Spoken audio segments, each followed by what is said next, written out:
Dans l'atelier de véhicules à moteur, de nombreuses activités sont dangereuses, comme par exemple la réparation de véhicules et de pneus, le drainage du carburant et la manipulation de substances dangereuses. Savez-vous comment travailler pour rester sain et sauf ? Pour éviter incendies et explosions, gardez le minimum de substances inflammables et séparez-les des potentielles énergies d'activation. Stockez les liquides inflammables dans des récipients scellés et stables et gardez les choses en ordre. Lorsque vous drainez le carburant d'un véhicule, utilisez un récupérateur et déconnectez la batterie du véhicule et utilisez des traites de mise à la terre. Travaillez dans des zones bien ventilées et avec un extincteur à proximité. Lorsque vous gonflez des pneus, utilisez des tuyaux à air suffisamment longs pour rester à une distance de sécurité.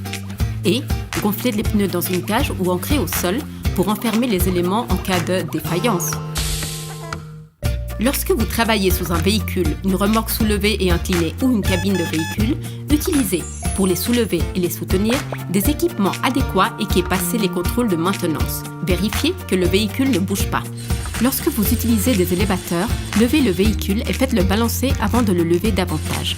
Et vérifiez avant d'en retirer les pièces lourdes que ceci ne puisse pas affecter sa stabilité.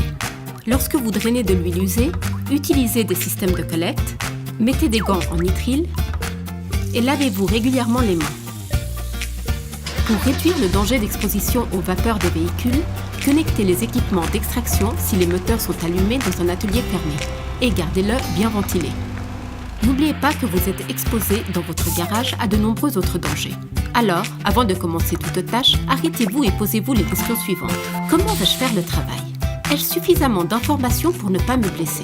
Cela ne vous prendra pas longtemps et pourra vous garder sain et sauf. Souvenez-vous que certaines précautions supplémentaires peuvent être nécessaires, par exemple en cas de grossesse. N'hésitez pas à également contacter l'inspection du travail locale ou d'autres organisations pouvant vous fournir de l'information pour rester en sécurité. Lisez également la brochure que nous avons préparée pour vous aider à travailler de façon sûre.